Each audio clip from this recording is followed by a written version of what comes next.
Hi, everybody. I'm Bill Whittle here with my friend Alfonzo Rachel. This is the Virtue Signal made possible by the new membership drive we had in January by the new members at billwhittle.com and, of course, the long-term members who've been with us from the beginning. So a couple of shows ago, we were recording. I don't know if it was in the moments before we got on tape or whether we were recording or not, but I do remember this. I remember you saying that slander is one of the worst things you can do to somebody. It may, in fact, be the worst thing you can do to somebody other than inflicting physical harm on them. Bearing false witness, thou shalt not bear false witness against thy neighbor. Bearing false witness is an especially painful thing. I know it's happened to me, and I know it's happened to you. In the case where it's happened to me, which is probably once or twice, really, it is especially.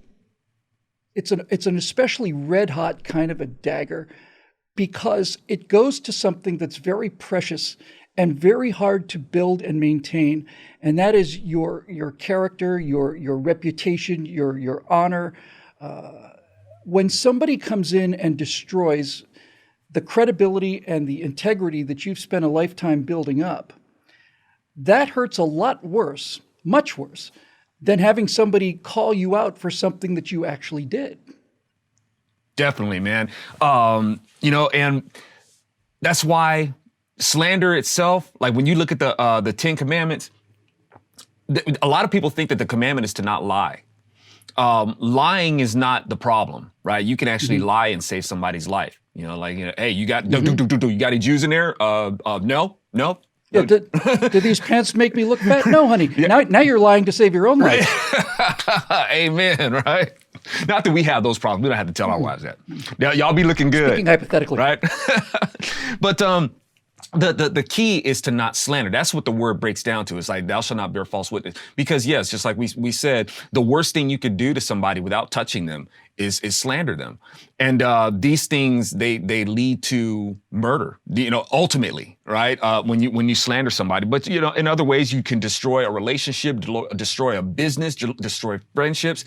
Destruction, is surrounded by slander. So, that being said, it's really bad news. And that's one of the things, especially as far as the Democrats goes, that's like their biggest weapon. And one of the biggest cannons that they have in that slander array is the charge of racism. And they know how to use that gun really good. And unfortunately, with a lot of Republican voters, they walk around almost with like signs held up that says, fire that cannon right here, and then want to complain about the race baiting issue, right? So it's like, word to the wise, don't make yourself an easy target for the slander array of racism.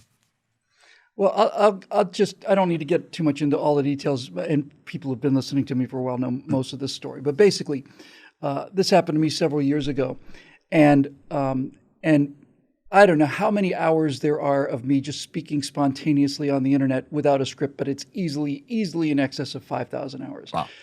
I know some people think that that's just a couple shows is 5,000 hours of me talking, but nevertheless, it's a lot. And as you said, it's a strategy of the left to do everything they can to slander and libel people in order to destroy their credibility and their effectiveness. And I think that they, on some level, appreciate that the thing it really destroys is it destroys that person internally. It really is very, very, very, very damaging. So somebody at Media Matters, which is paid for by George Soros, which hires a bunch of people to basically listen to every single word that I say, that Alfonso says, that Steve Crowder says, Ben Shapiro. They take a look at transcripts of every word we've ever basically said, and they look for sentences that are problematic. And they put those things together, and then they stack them up, and then they put them in a memo, and then they email them out and try and get you canceled. And that's exactly what happened to me. I was doing an interview with Stefan Molyneux. We were talking about The Bell Curve, which is a book that deals with intelligence as components to race and how much of it is inherited and so on and so forth. And we were discussing that book. And of the 5,000 hours of me, the thing that they used to slander and libel me was a number of responses to questions about that book were taken, where sentences were taken out of context and then basically distributed. And when I was confronted about this by people on our own team, they said, did you say this? Did you say that black people in inner cities are unemployable? I said, yes. I said they're unemployable because it has been the strategy of Democratic politicians to keep them in such a state of dependency that there is absolutely nothing other than these people can do. Yes. It's a form of slavery, and I basically elaborated the whole thing, and they weren't interested in that, and so even though that episode cost me a significant amount of money in terms of lost speaking opportunities, which I suspect I might be paying for to this day, the lost income was nothing compared to this red hot poker of seeing my name in newspapers, making assertions that I didn't make based on one person pulling things out of context. And just to wrap up this sad story, it took me several days before I had the courage, because I just wanted to crawl under a rock. Yeah. It took me several days before I had the courage to go back and look at the actual tape that these things had pulled from. And when I saw what I had said on both sides of this incriminating sentence, that not only qualified the sentence, but actually meant that the sentence they took was pretty much the inverse of what I was saying, I practically cried from relief. It was so painful that I actually thought, my God, I must be a horrible person. I can't believe I actually said that. Turns out I didn't. But it was such a traumatic experience that, well, it still stays with me. I don't think I'll ever get over it. Now, and the thing is, Bill, where the slander is concerned, you just nailed it, man. When I'm talking about how conservatives invite the slander cannon, you just proved that there is systemic racism, right? You know it. It's like where blacks are in these areas where they're not employable. Who has influence over them? Who has fabricated this environment for them to be in, where the unemployment rate is just unacceptable. High school dropout rates, incarceration rates, single parenthood, teens parent. This is set up. It's engineered that way. While you have conservatives keep saying there's no such thing as systemic racism. I'm like, what are you doing? Stop it. You should be out there saying exactly. When you get the slander charge of Democrats accusing of systemic racism, Republicans should be like, you're absolutely right. And we've been fighting against your Democratic systemic racism since there's been a Republican Party. Amen. White privilege, stop saying there's no white privilege. Yes, there is. Stop saying, when they're accusing you of these things, that there's no systemic racism, or when they say there's systemic racism and there's white privilege, tell them, just help them to fall on their own sword with that. Be the matador that leads the bull right into a heap of its own dung. It's interesting you say that, because in the research I'd done prior to making that statement, I had taken a look at a number of Democratic politicians in the city of Detroit, and libraries had been utterly abandoned, and the roof is caved in, and people have gone in there and stolen the copper out of the walls and stolen the light bulbs, and the only thing they didn't steal was the books. And you see this ruin in Detroit, and you see the violence, and you see the desperation, and that's something everybody knows. But what I found out was that there was, just as one example, there was a city commissioner, Democratic city commissioner, black Democratic city commissioner, who took education funds for Detroit and used it to buy a brand new Lincoln Navigator. And he ordered the Lincoln Navigator with black leather seats, but the one that came had gray leather seats. So he ordered another one and paid $1,500 to expedite the delivery of the second Lincoln Navigator that was coming from the funds that were designed to go to repairing schools and this sort of thing. And this is why you spend $15,000 a year per student in Detroit, and the average reading ability is 6 or 7 grade levels below where it should be. It's got nothing to do with the people in school. It's got everything to do with the people that run the schools. And so I think, really, I didn't really expect that this episode would go in this direction, but now that I think about it, this slander is the entire weapon of the left. Everything they've accomplished in terms of destroying this country has come about as a result of slandering honest people who are not racist, not misogynists, they're not homophobes, and they're not Islamophobes, they're none of those things. They're people who have legitimate concerns about specific issues. And by slandering them, they have caused them so much pain, embarrassment, humiliation, And not to mention financial consequences, that they do what they were supposed to do in the first place, which is just shut the hell up. Yes. Yeah. And if I can just kind of on that note and kind of a side trail, when I decided that I wanted to explore politics and my because I wasn't always a Christian, man, borderline atheist, but more agnostic than anything else. And how I got into that was I remember a long time ago. What was that? I think it was Damien. I think it was Damien. And there was a line in there, and it was something to the effect of, when Satan comes, he's not going to come in a way that you think he's going to come. He's going to rise through politics, right? Now that was just something for entertainment at the time.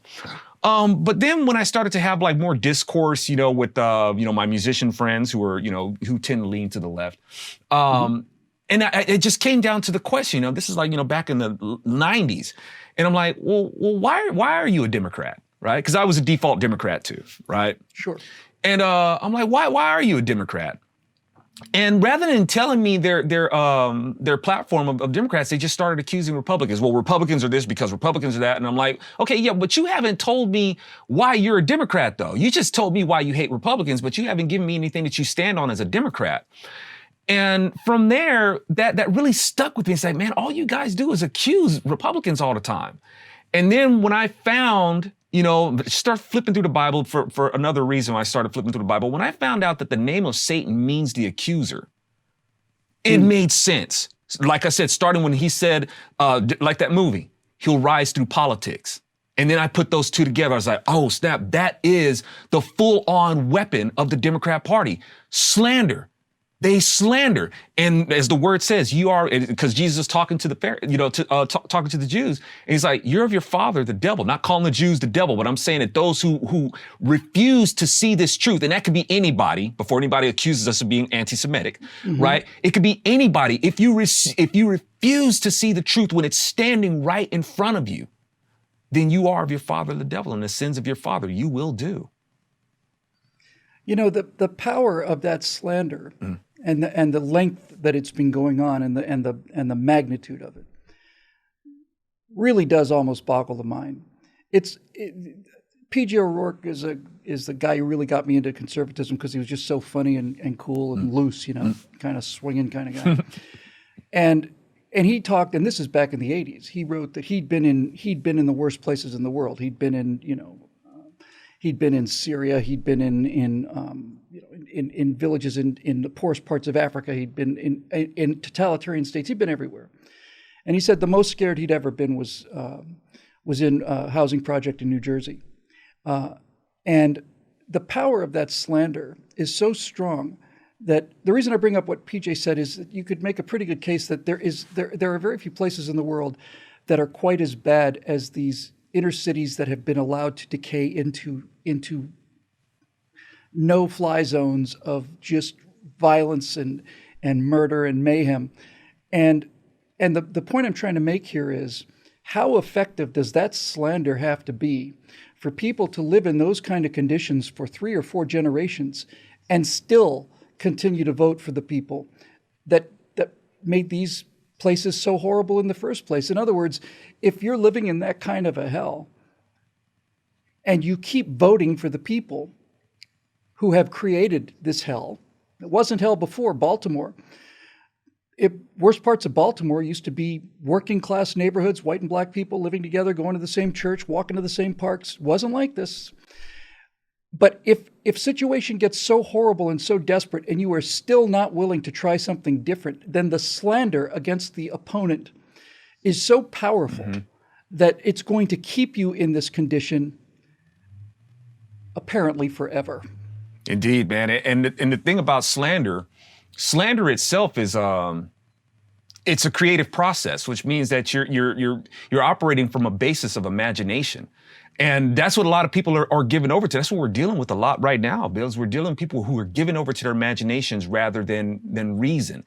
And you can see these people in these conditions, and it's like they're constantly, feeling like we're being treated like second-class citizens. We're being treated by less than human. Well, yeah, you're being treated that way by people in power who historically disqualify a person's personhood, right? I remember even my wife, when I was we were first getting together, and she was telling me, my wife, she's. It's like I get to be the celebrity, but she's smarter than I am. She's But when I would go through my cynicism, as we spoke about earlier, about voting because of not trusting and stuff like that, and she says, you don't want to be a person who doesn't vote. You want to stay out of the process, and we can end up going back to a point where, because there was a time where blacks and women didn't have the right to vote. And if you forego that, then you're just doing the Democrats a favor, because that's how they've always wanted it in the first place. And so you've got these people who will use the case of, well, they shouldn't be able to vote and they should be in the fields and stuff like that because they're not people. Well, that is a slanderous accusation against us, right? That's a straight up falsehood. To bear that witness against us, to say that we're not human, to keep us in this block. Well, like I said, that's based in imagination. And you can see Democrats are obsessed with imagination today, right? That's all they talk about. We need to reimagine this. Imagine all the people. Imagine, they love that song. Everything they talk about is imagination. And you have to imagine things in order to slander somebody. And when we've been telling them, Bill, they disqualify personhood, whether you're the slave or whether you're the kid in the womb. And now we see it today in the trending word of being depersoned. The Democrats are canceled persons, right? The Democrats are, and we keep treating this like it's a new thing. And it's like, Bill, I keep trying to say, man, this is not new with them. This is not some new Democrat party. This is who they've always been. And they're out there in full on plain sight. And like I try to tell people, the Democrats who founded the KKK, why do you think the KKK calls themselves the Invisible Empire? They can do this thing in plain sight. And people will be like, Nyeh. So this is the point in the show, ladies and gentlemen, where I throw my shoulder out of the joint by patting myself on the back here, by demonstrating just how virtuous I am. But to tell you an actual true story, just a couple days ago, I was working on one of the Moving Back to America shows. And I'd gone to see an article that was current from Instapundit. And from that article, I went to another article. And these two articles together, one of them was about a transgender professor who was calling for burning of this book that was talking about the dangers of treating children as if they're ready to make their gender decision. And I had put this thing together. I'd made a great case. I'd recorded it. I had edited it. I had it tight. It was fantastic. I was grabbing the graphics to put in there to show the headlines that I was making this case for. And when I got to the headline about the professor who called for the burning of the book, I saw that the date on that story was November of 2020. And then I had a decision to make. First of all, he did say it. Not inventing that. I'm not slandering the guy. Secondly, November 2020 is not the same as November 1983. So there was that defense. And in the end, I decided I wasn't going to do that. I was just going to take that entire connection out. And the reason I decided to do that was because it seemed to me that if this story happened in mid-2020, then at this point, whatever flack this guy has gotten for it, he's gotten for it. It's old news. I'm not going to reignite this flame, despite the fact that everything about it was factually true, and despite the fact that I think he certainly deserved it. It seemed to me to be unfair. And if I had known about the date of that story, I wouldn't have put it in there in the first place. Now, I happen to think that's a form of integrity, and the reason that I go to that trouble, and the reason I tell this story, frankly, is because sometimes you can actually tell the truth about people, and not only tell the truth about people, but tell the truth about people who deserve it, but you can do it in an unfair way. And to me, that seemed close enough to a cheap shot that I wasn't willing to take it. And the main reason I wasn't willing to take it is because I didn't want anybody to take that kind of shot against me. Now, we all know from experience that's not going to slow them down or stop them. But at some point, you do have to have your own internal standards. You do have to be able to go home and sleep at night. You have to be able to face yourself in the mirror. You have to be able to face your wife and your ancestors and God and all the rest of it. And so there is a lack of integrity. There's a lack of honor in slandering people, obviously. And on some levels, though, maybe we can close on this. There's a fundamental lack of humanity in somebody who is willing to slander somebody. For somebody for them to put together that that page I mentioned earlier, these quotes taken out of context, for them to have assembled that, they had to have read the transcript of what I actually said. They had to go in and lift these things and put them in a certain order. So it's not like they could actually think that I'd said these things. They knew at the time that they were taking things and manipulating them in such a way as to create an impression, and they did, and they created a big stink out of it. And there's something fundamentally inhuman about that. It to me, when I think about somebody doing that, I think the same way of them as I think of people who, try to put cigarettes out on mice, that kind of thing. It's like, what kind of person could consciously do that? If I said something about somebody that wasn't true, I would apologize and I'd acknowledge the error. But to do it intentionally is it's pretty low. And what's scary about that, Bill, is that they think they're doing a good thing. That's what's so scary about it. It's one of those things where, you can look at the truth, just like we said, man. You can look at the truth; it's right there. But you're just gonna go ahead and omit the truth, and you're gonna just imagine. It is imagination, but for them, it is the truth. And it's that the word says, "Woe to those who don't know bitter from sweet, who see good as evil, evil from good, light from dark, bitter from sweet." The word says that, and we're living in those days where there's no excuse to not see that anymore. And which reminds me, Bill, a lot of these things that we're dealing with, these are not new things. Right? No, none of it as is. the word says, the only thing that's different is our technology to be able to do it, I guess, more efficiently. But, there's nothing new under the sun. But Bill, we're in a generation where there's no excuse to not see it anymore. It's like we've gone, how many times do we need to go around with this? And we have access to see how this plays out every time, how this has gone on through history. In real time, we can see it happen in other places in the world. We're watching it happen. There's no excuse to not keep doing these things. That's a great thing to close on, Zoe. As I said before, all of the damage that the left has done to this country they have accomplished through power that we have given them. They have no power over us. They only have power over our conscience. They have power over our sense of reputation, power over our sense of character. And a slander that might have made it into the local news now can make it into the worldwide news. And people are terrified of being in the spotlight that the internet provides and facing charges of things that they didn't do. And this fear is what empowers the left, who manufacture this out of whole cloth. They know full well what they're doing. They can be so compelling at it that, and it's in the case of me, and I'm fully aware of who they are and what they are. There were 2 or 3 days there when they had me convinced that I was this horrible person that they made me out to be. I had to go back and read the transcripts to find out that no, this was a constructed lie.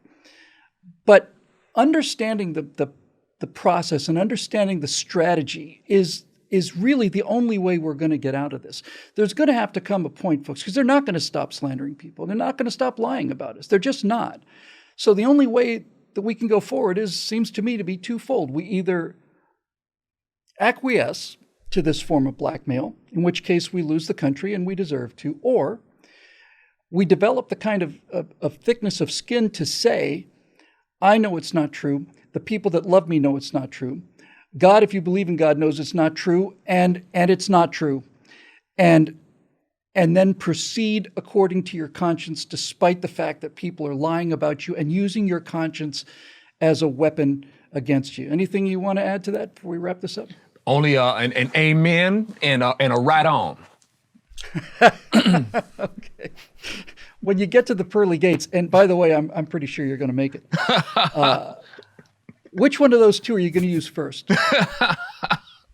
Man, I imagine that I am going to be speechless, but I'll tell you what, man. As nice a guy as I appreciate you think I am, I don't have the clout to be able to say, hey, this Bill guy is a nice guy. You want to let them in? But I know a guy. I know a guy who's got put in a word for me? who can put in a really good word for you. I'd appreciate that. I'm just curious to know if St. Peter opens the gates and the golden gates open, you walk through with your wings and your harp and stuff, and St. Peter says, Alfonzo Rachel, welcome unto heaven. I'm just curious to know if you would say amen or right on. But I guess we're going to have to wait. Maybe you can send me a message from the afterlife on that one.